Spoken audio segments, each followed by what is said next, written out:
Suoranta loistojättö ja olipa siinä Järviseltä pari todella hyvää pelastusta. Bertrand ottaa sitten irtokiekon. Molemmissa päissä alkoi tapahtumaan. Tätähän voisi tämmöistä rallia voitaisiin jatkaa koko ottelu. Kyllä, kelpaisi. Varmaan meille ja katsojillekin. Yksi Sportin nimistä, joihin kannattaa kiinnittää huomiota, Tommi Tikka, kun kiekko on maalissa. Ja tämä pitää kyllä katsoa uudestaan. Siinä mennään aloituksesta räpsähti aika nopeasti. Jarkko Immonen taisi olla. Ja Immosta siellä ainakin käydään onnittelemassa. Ja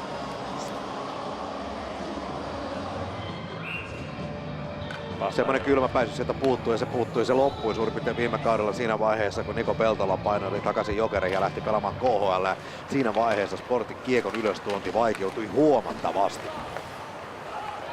Kyllä, mutta nyt kun katsoo tuota rosteria, niin se katsotaan tämä, kun Körkkö tulee läpi ja aivan upea maali. Körkkö kiertää, näyttää nyt nopeuttaan entistä seuraa vastaan. Ja räväyttää kyllä upea maali, siinä jää Kalapudas nyt kakkoseksi. Oli joutunut sinne puolustustehtäviin. Sieltä tulee vielä uppoa ja yritetään lyödä siitä vähän mailaan. Taneli Siikaluoma, nuoret saivat nyt todeta, että hieman iäkkäämpi sieltä Körkkö tuli. Ei Körkölläkään nyt ikää ole kuin 24 vuotta. Menee Kestilä ja koittaa siitä etuyläkulmaa, ei onnistu, Hakanpää pitää hyökkäysalalla Kestilä. Peltola käy hieman tuuppimassa, sitten pistää jalkaa peliin näin. Kestilä sitten kaatuu ja hyvä suoritus siinä sitten sekä Järviseltä että kuka Liekään, joka tuon tilanteen sitten Kärpissä sinne loi tässä uudestaan. Että tulee Pekkala, kyseessä ei ole Tomi Pekkala, vaikka Tomi Pekkalakin tuolta Oulun suunnasta on, vaan on nimenomaan Sami Pekka.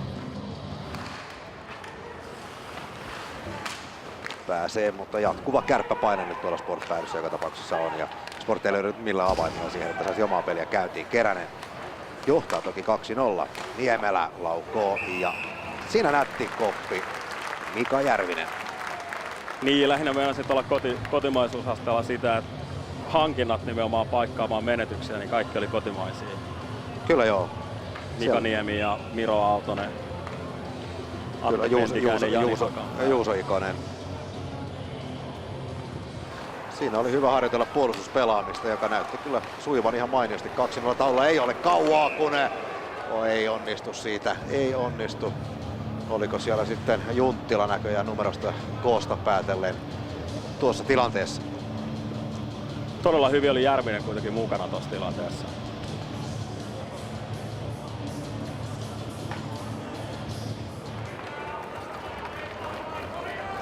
Junttila, sitten vähän liinat kiinni, pikku jättö sinne taustalle, mutta siitä ei valmista tullut. Ja sitten on Charles Bertrand läpilaukoo ohi maalin, ai pahusoikoon. Mutta olipa nätti syöttö, nyt olisi kiva nähdä, kun tuon syötön hänelle tarjolle pyörällä. Tulee hyvin leikkaa, laukoo Järvinen, torjuu. Siinä uudestaan. Nopeasti meillä on ohjaaja hereillä täällä. Siellä hyvä, kun on Järvisellä kiekko, niin saman tien sieltä laukosta. Saiko siinä aavistuksen Tarkki nyt sitten Patjasen väliin? Menee ja tiedä. Se kovaa menee Peltola tilanteeseen. Kestilä saa siinä hieman kyytiä. Kun on taklausta, siitä ei kuitenkaan tule. Koivisto näppärä pyöräyksestä maalin takana. Todella hienosti laukoo vielä, mutta Tarkki torjuu. Ensimmäinen, voisin sanoa, koko ottelun ensimmäinen Sport-pyöritys. Kyllä, ja Koivistolla kädet käy. Niin ne kävi pitsissä, veivas maali edestä tosta hienon. Aika vaikeasta paikasta teki silloin maaliin. No onko monella siellä muulla olisi varmasti jäätänyt siihen. Joo, onko siellä paidan sisällä joku uusi mies? Laukoo omia, Gröndal heittää kiekon luukulle, se menee hieman ohi Westermark. Ja siinä hieman nyt empii turhaa tuossa tilanteessa. Olisi pitänyt mennä kiekkoon tai olla menemättä, mutta noista puolittaista niin kukaan ei tiedä mitä tässä tapahtuu. Karvinen laukoo. Tarkki torjuu, Karvinen uudestaan, missä on kiekko, ei kukaan tiedä. Se on jossain siellä Tarkin suojuksissa. Tarkki katselee nyt, että tuleeko sieltä sitten riukutouhuja vai ei. Siellä se on lopulta lapasessa. Karvinen on varmaan taas niitä miehiä, että se ei paljon mieti, että mennäänkö tilanteeseen puolittain vai ei. Ei, mutta kiekko pyörii tuolla, katsopas. Se oli aivan niin kuin se oli tuolla... En tiedä. Eikö missä. mennä videoille? Taneli Siikaluoma käy hakemassa kiekon Kestilä. Vasemmalta Pekkala. Tähän Laakso vie kiekon sitten kypäränkin päästä.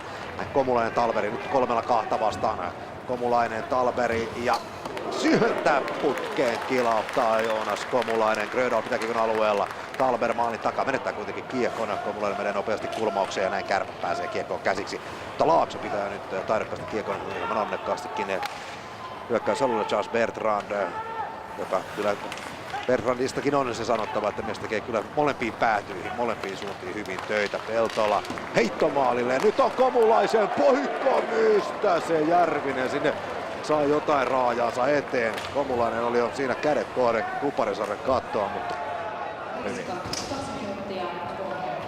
Yli Pirnes siinä käy vielä taklaamassa, hakee sieltä Immoselta kiekkaa ja nyt on sitten pyörällään paikka. Ja jälleen Järvinen pääsee väliin, 4-4 vastaan mennään ja nyt on Kärpillä kyllä loistavan näköinen pyöritys. Siinä ei lähtenyt nyt kunnolla toi syöttö. Nyt jälleen paikkaan se napsahtaa jonnekin ja nyt siellä torjuu välillä Gröndal. Välillä siellä oli vissiin pyörälänkin punttia välissä ja lopulta sitten Hattulan herra Järvinen tulee tilanteeseen. Kyllä nämä Järvisen esitykset, mitä tässä nyt on TV-välityksellä ja livenä nähnyt, niin vähän hiljentänyt kriitikoita mun mielestä.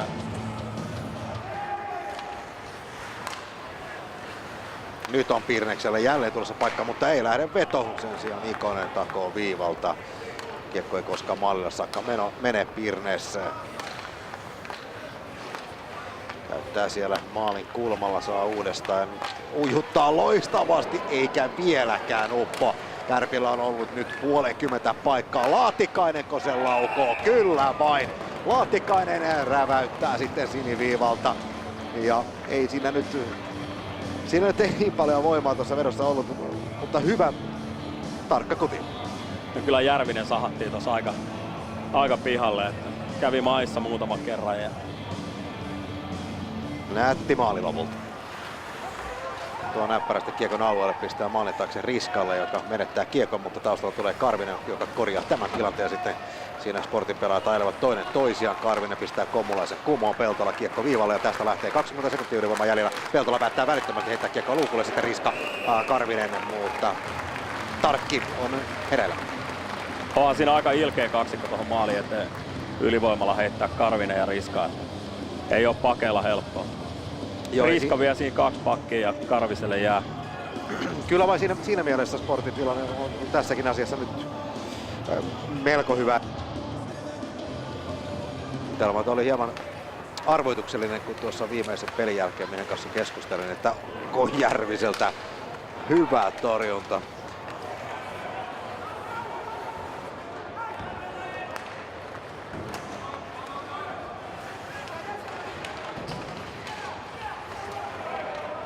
Pirnes nyt on Pukalla sitten paikka purkaa. Ei onnistu, Junttila tulee hyvin. Pirnes ja viivalle Ikonen kääntää. Nyt on paikka, mutta veto suoraan Väkelään päin ja toinen paikka.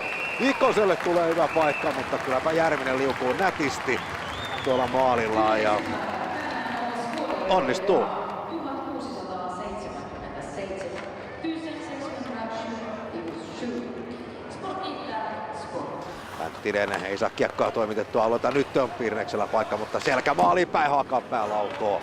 Järvinen torjuu. Kiekko jää edelleen pyörimään tuonne Sport-alueelle, mutta Järvinen tulee sieltä ja nappaa sen kuin perhosen haaviin. Kyllä noissakin voi sattua niitä lipsahduksia, mutta Järviselle ei. Kyllä siinä Pukka koittaa purkaa, mutta tai syöttää mitään nyt lie, mutta näin katselin, että Tötsä Kuusela on sinne mennyt mittauttamaan muut Hermes-pelaajat, kun kiekko karkaa. Nyt on Rekonen paikassa, mutta ei onnistu. Hieman siinä joutui Rekonen nyt rimpuilemaan tuohon tilanteeseen.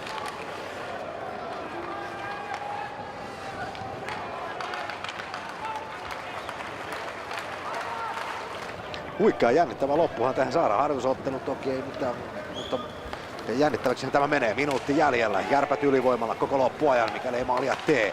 No jäi siinä muutama sekunti, tästä se tulee, kyllä vain.